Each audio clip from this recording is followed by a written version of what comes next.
പിതാവിനും പുത്രനും പരിശുദ്ധ റൂഹായ്ക്കും സ്തുതി, ആദ്യം മുതൽ എന്ന് എന്നേക്കും തന്നെ. ആമേൻ.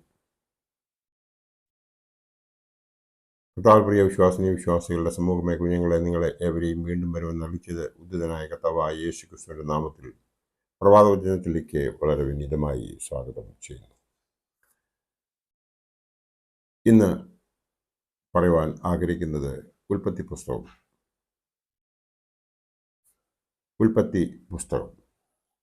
ഉൽപ്പത്തി എന്ന പദം ഗ്രീക്ക് വേദപുസ്തകത്തിൽ സെപ്റ്റ്വജിന്റിൽ നിന്നുള്ള തർജ്ജമയാണ്. ആദ്യ പുസ്തകം എന്നും ഇതിന് പേരുണ്ട്.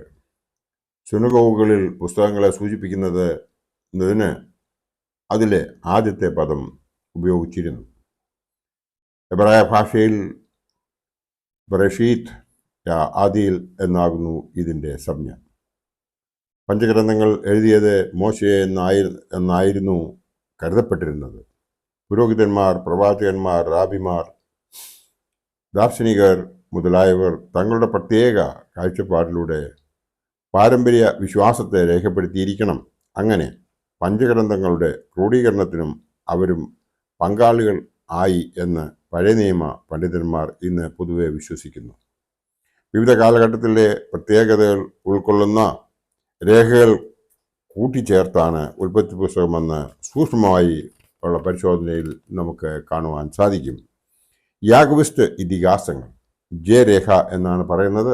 BC 900 ഇത് ഉണ്ടായത്.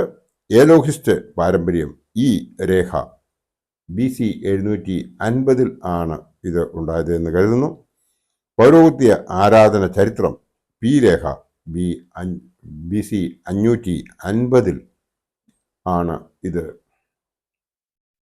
ഉണ്ടായത് എന്ന് അറിയപ്പെടുന്നു. എന്നിങ്ങനെ ഗോത്രപിതാക്കന്മാരുടെ പാരമ്പര്യങ്ങളെയും പാലസ്തീനിലും പൗരസ്ത്യ ദേശങ്ങളിലും നിലവിലിരുന്ന ലോകോൽപത്തി കഥകളെയും ഇസ്രായേലിൻ്റെ പ്രത്യേക കാഴ്ചപ്പാടിലൂടെ ഒരു ഇസ്രായേൽ ഭാഷ്യം നൽകി രൂപപ്പെടുത്തുവാൻ JEP പാരമ്പര്യങ്ങൾ ശ്രമിക്കുന്നതായും നമുക്ക് ഇവിടെ കാണുവാൻ സാധിക്കും. ഈ രചയിതാക്കൾ പ്രത്യേക പാരമ്പര്യങ്ങൾ രേഖപ്പെടുത്തുന്നതിൽ പ്രദർശിപ്പിക്കുന്ന ദൈവശാസ്ത്ര വീക്ഷണം ഇസ്രായേലും ദൈവവുമായുള്ള ഉടമ്പടി വിശ്വാസത്തെ സ്പഷ്ടമായും ശക്തമായും പ്രകാശിപ്പിക്കുന്ന തരത്തിലുള്ളത് ആണ്. എല്ലാവിധ പ്രതികൂലങ്ങളുടെയും മധ്യത്തിലൂടെ മോശയുടെ നേതൃത്വത്തിൽ എബ്രായ അടിമകൾ പലായനം ചെയ്തതായി ഈ വേദഭാഗം നമ്മെ ഉദ്ബോധിപ്പിക്കുന്നു. വിദ്വേഷ ബുദ്ധിയോടെ അവരെ പിന്തുടർന്ന ഈജിപ്ഷ്യൻ സൈന്യത്തിന് അവരെ നശിപ്പിക്കുവാൻ കഴിഞ്ഞില്ല. മാത്രമല്ല, ഞാങ്ങണക്കടൽ കടന്ന് അവർ സ്വാതന്ത്ര്യത്തിലേക്ക് രക്ഷപ്പെടുകയും ചെയ്തു. അങ്ങനെ ദൈവം അവർക്ക് നൽകിയ വാഗ്ദാനം നിറവേറ്റി. ഈജിപ്തിൽ നിന്നുള്ള വിടുതൽ ഇസ്രായേലിന്റെ ചരിത്ര കേന്ദ്ര ബിന്ദുവായി തീർന്നു. ഇസ്രായേലിന്റെ സംഖ്യ വർദ്ധിപ്പിക്കുമെന്നും അവർ ഭൂമി കൈവശമാക്കുമെന്നും മറ്റും മുമ്പ് ലഭിച്ച വാഗ്ദാനത്തിൽ വെളിച്ചത്തിൽ അവർ അതിനെ കണ്ടു. തലമുറകളായി അതിൻ്റെ നിവൃത്തിക്കായി അവർ കാത്തിരിക്കുകയും ചെയ്തു എന്ന് നമുക്ക് മനസ്സിലാകും. എബ്രായരുടെ പൂർവികരെ സംബന്ധിച്ച്, അഥവാ അബ്രഹാമിൻ്റെയും ഇസ്ഹാക്കിനെയും പറ്റി ദക്ഷിണ പാലസ്തീനിലും യാക്കോബിനെയും യൗസേപ്പിനെയും പറ്റി മധ്യ പാലസ്തീനിലും യൗസേപ്പ് ഗോത്രങ്ങളുടെ ഇടയിലും പ്രചരിക്കുന്ന കഥകളും ഐതിഹ്യങ്ങളും മനോഹരമായ മുത്തുമാലകളായി ഒരുമിച്ച് ചേർക്കപ്പെട്ടതാണ് എന്ന് നമുക്ക് അറിയാം. പഞ്ചഗ്രന്ഥങ്ങളിൽ 2 കഥാരൂപങ്ങൾ പ്രപഞ്ചോത്ഭവത്തെ പറ്റി കാണുന്നുണ്ട്. അത് രണ്ടും ഉൽപ്പത്തി 1 മുതൽ 11 വരെയുള്ള അധ്യായത്തിൽ നമുക്ക് കാണാം. അതിൽ കാണുന്ന സൃഷ്ടി, വീഴ്ച, പ്രളയം, ബാബേൽ ഗോപുരം എന്നിവയെ പറ്റിയുള്ള വിവരണങ്ങൾ ഇസ്രായേലിന്റെ ചരിത്രാനുഭവങ്ങൾക്ക് സാർവലൗകിക പ്രാധാന്യം നൽകാൻ സഹായിക്കുന്നു എന്നും നമുക്ക് ഇതിൽ നിന്നും മനസ്സിലാക്കുവാൻ സാധിക്കും. ലോകോൽപത്തിയെക്കുറിച്ചുള്ള കഥകളിൽ പുരാതന ഇസ്രായേൽ തങ്ങളുടേതിനേക്കാൾ അതിവിശാലവും പ്രാചീനവുമായ ഒരു ലോകം സ്ഥിതി ചെയ്തിരുന്നതായി വിഭാവനം ചെയ്യുവാൻ ധൈര്യപ്പെട്ടു. ഇസ്രായേൽ മഹത്തായ ഒരു ഉദ്ദേശ്യത്തോടെ നിയോഗിക്കപ്പെട്ടുവെന്ന് അവർ വിശ്വസിച്ചു.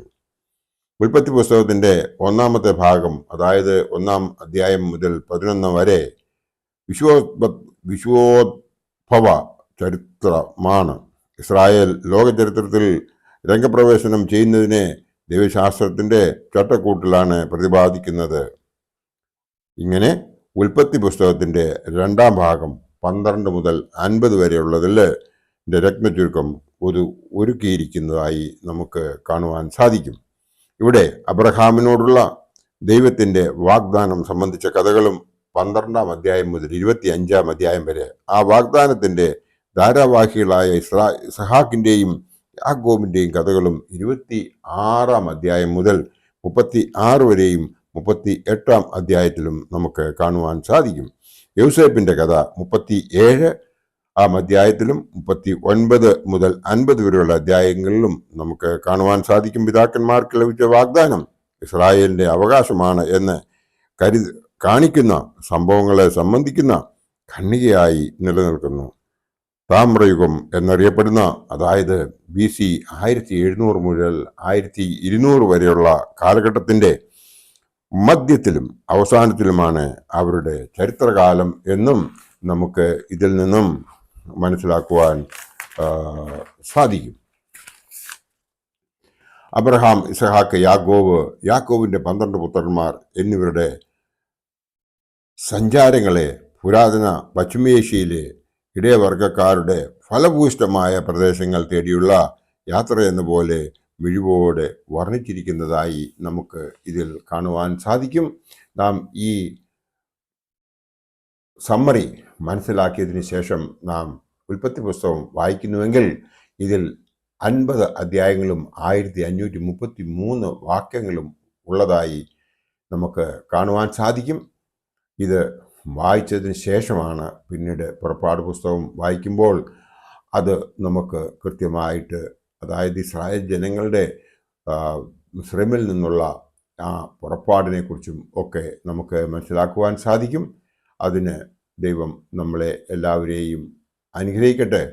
നാം ദൈവവചനത്തെ നമ്മുടെ ഹൃദയത്തോട് ചേർത്ത് വെച്ച് അത് ദിവസവും വായിച്ച് ഗ്രഹിക്കുവാൻ നാം ശ്രമിക്കുന്നുവെങ്കിൽ നാം ദൈവം കാണിച്ചതായ പാതയിലൂടെ മാത്രമേ നമ്മൾ ജീവിക്കൂ എന്നുള്ളതിന് നമുക്ക് നമ്മുടെ പിതാക്കന്മാരിൽ നിന്നും കിട്ടിയിരിക്കുന്നതായ ആ പാരമ്പര്യം മനസ്സിലാകുകയുള്ളൂ. ആ പാരമ്പര്യത്തിലൂടെ നമുക്ക് ജീവിക്കുവാൻ ദൈവം നമ്മളെ എല്ലാവരെയും അനുഗ്രഹിക്കട്ടെ. എൻ്റെ വാക്കുകൾ ഇവിടെ ഉപസംഹരിക്കട്ടെ. നന്ദി, നമസ്കാരം.